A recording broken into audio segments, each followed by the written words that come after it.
త్రేతాయుగం నాటి చరిత్ర కలిగిన ఈ ఆలయం ఇది. సీతాదేవి వనవాస టైంలో ఈ వానపల్లి వచ్చి ఇక్కడ స్నానం ఆచరించి ఇక్కడ సేవ తీసినట్టు చరిత్ర చెప్తుంటది. ఈ కాళీ యొక్క చరిత్ర విశేషం ఏంటో మనం తెలుసుకుందాం రండి.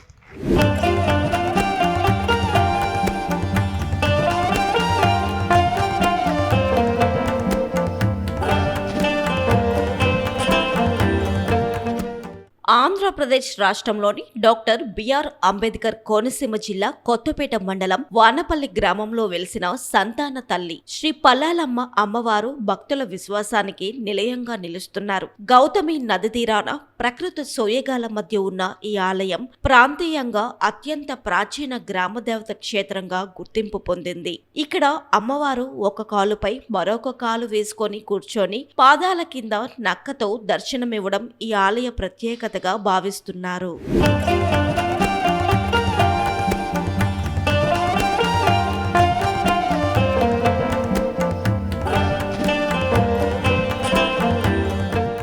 స్థానికుల కథనం ప్రకారం వానపల్లి గ్రామం పూర్వం వానరపల్లి పేరుతో ప్రసిద్ధి చెందిందని, వనాలు మరియు వానరులు అధికంగా ఉండడంతో ఆ పేరు వచ్చిందని చెబుతున్నారు. వాల్మీకి రామాయణం ఆధారంగా ప్రచారంలో ఉన్న కథనం ప్రకారం వనవాస సమయంలో సీతాదేవి ఈ ప్రాంతంలో సంచరించి గౌతమి నదిలో స్నానం చేసి ప్రకృతి దేవతను ఆరాధించారని స్థానిక విశ్వాసం. ఆ సమయంలో ప్రకృతిలో నుంచి అమ్మవారు ఆవిర్భవించి దర్శనమిచ్చారని చెబుతారు. అప్పటి నుంచి కోరికలు తీర్చే దేవతగా పల్లాలమ్మ అమ్మవారు ప్రసిద్ధి చెందినట్లు సమాచారం.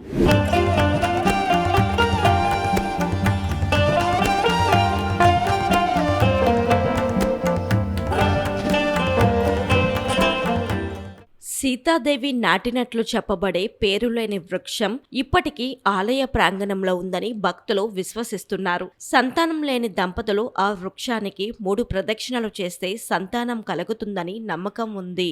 గోదావరి కాలువ తవ్వకాల సమయంలో ఆలయం అడ్డుగా వస్తుందని భావించిన British engineer sir Arthur cotton కు అమ్మవారు కలలో దర్శనమిచ్చి ఆలయాన్ని తొలగించవద్దని సూచించగా ఆలయ కాలువ మార్గాన్ని మళ్లించారని స్థానిక చరిత్ర చెబుతుంది.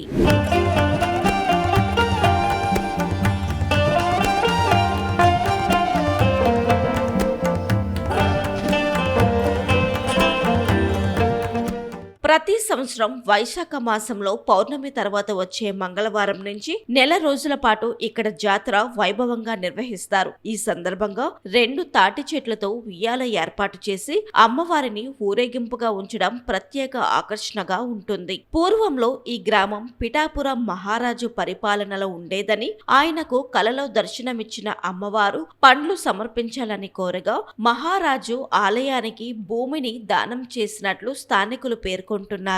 కొత్తపేట మండలం వానపల్లి గ్రామంలో వేయించేస్తున్న శ్రీ శ్రీ శ్రీ పల్లాలమ్మ అమ్మవారి ఆలయ విశిష్టత గురించి, ఆలయ అమ్మవారి యొక్క చరిత్ర గురించి ఇప్పుడు మనం తెలుసుకుందామండి. శ్రీ అమ్మవారు పూర్వకాలంలో వానరపల్లి గ్రామం కాలక్రమేణా వానపల్లి అయిందండి. రామాయణంలో రావణ బ్రహ్మ హత్యాదోషం పోవడం కోసం సీతారాముల వారు శివాలయాల దర్శనం, శివాలయాల ప్రతిష్ట చేస్తూ ఈ ప్రాంతం గుండా సంచరిస్తూ వచ్చారనమాట. అప్పుడు ఈ వానరపల్లి గ్రామంలో ఉన్న ప్రకృతి అనే వన సమూహాన్ని ఈ అమ్మవారు సీతమ్మవారు ప్రార్థిస్తే, గోదావరిలో స్నానమాచరించి ప్రకృతి అనే అమ్మవారిని ప్రార్థిస్తే ప్రకృతి నుంచి శ్రీ పల్లాలమ్మవారు దర్శనమిచ్చారండి సీతమ్మవారికి. ప్రకృతి నుంచి ఆవిర్భావించిన అమ్మవారు కనుక సీతమ్మవారికి పూజాఫలం ఫలించడంలో పల్లాలమ్మగా పిలువబడింది అనమాట. అంటే ప్రకృతి నుంచి ఆవిర్భవించిన అమ్మవారు పండు ఫలం ఫలిస్తుంది కాబట్టి ఫలం పల్లాలమ్మ, ఫలితాన్ని ఇచ్చే అమ్మ పల్లాలమ్మ అని చెప్పేసి నామధేయం సార్థకమైంది అనమాట. అలా అదే విధంగా గౌతమి గోదావరి ఉధృతంగా వచ్చినప్పుడు ఈ అమ్మవారి పాదం దగ్గర నుంచి జలం వస్తుంది అనమాట అండి. ఆ జల ఇంచుమించు అమ్మవారి యొక్క నడుము దాటి ఛాతి వరకు ప్రవర్తిస్తుంది. అప్పుడు అమ్మవారిని ఇలా ప్రతిరూపం కూడా నీటిలో ప్రతిబింబం కనిపిస్తూ చూడముచ్చగా కనిపిస్తారన్నమాట అండి. అదే విధంగా గత కొంతకాలానికి కాటన్ దొర గారు ఆలయం తవ్వే ప్లాన్ లో, కాలువ తవ్వే ప్లాన్ లో ఆలయం తొలగించాలని ఆయన సంకల్పిస్తే అప్పుడు ఆయన స్వప్నంలో కనిపించి, నా ఆలయం తొలగిస్తున్న ఎడల నిన్ను నక్కన తొక్కినట్టు తొక్కేస్తాను సుమా, నన్ను దర్శనం చేసుకున్న ఎడల నీ అహంకారం తొలగిస్తాను, నీ కాలువ తవ్వే ప్లాన్ లో నేను సహాయపడతాను, కాబట్టి నన్ను దర్శించుకుంటే ఆయన ఉదయం లేచి పొద్దున్న వచ్చి చూసినప్పటికీ ఈ అమ్మవారు నక్కను దొక్కుండడం చూపించిందన్నమాట. అంటే ఈ ప్రాంతంలో అంతా నక్కలు సంచరించడం చేత నక్కను దొక్కిందన్నమాట. నక్క ఎందుచేతనగా జిత్తులు మారి తెలివితేటలు ఏమైనా ఉపయోగించితే నేను నా దగ్గరికి వచ్చిన ఎవరైనా సరే సవినయంగా ఉండాలి సుమా అని చెప్పేసి నక్కన తొక్కుండడం చూపించడం ఒక సింహం అన్నమాట అండి. అయితే ప్రస్తుతం ఈ ఆలయం కోనసీమ ప్రాంతంలో సంతాన ప్రాప్తి క్షేత్రంగా విఖ్యాతిగాంచింది. ప్రతి సంవత్సరం వేలాది మంది భక్తులు అమ్మవారిని దర్శించుకొని తమ మొక్కులు తీర్చుకుంటున్నారు.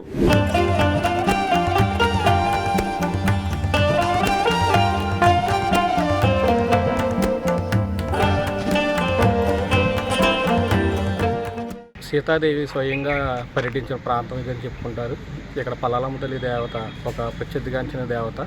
నదీపాయ జలం పారుతున్న ప్రదేశం ఇది. పల్లాలమ్మ అమ్మవారు సంతాన దేవతగా కూడా కొలువై ఉన్నారు. ఇక్కడ ఎవరికైనా సరే సంతానం లేని వారికి సంతాన ప్రాప్తి కూడా కలుగుతుంది అమ్మవారిని దర్శించుకుంటే అని చెప్తూ ఉంటారు.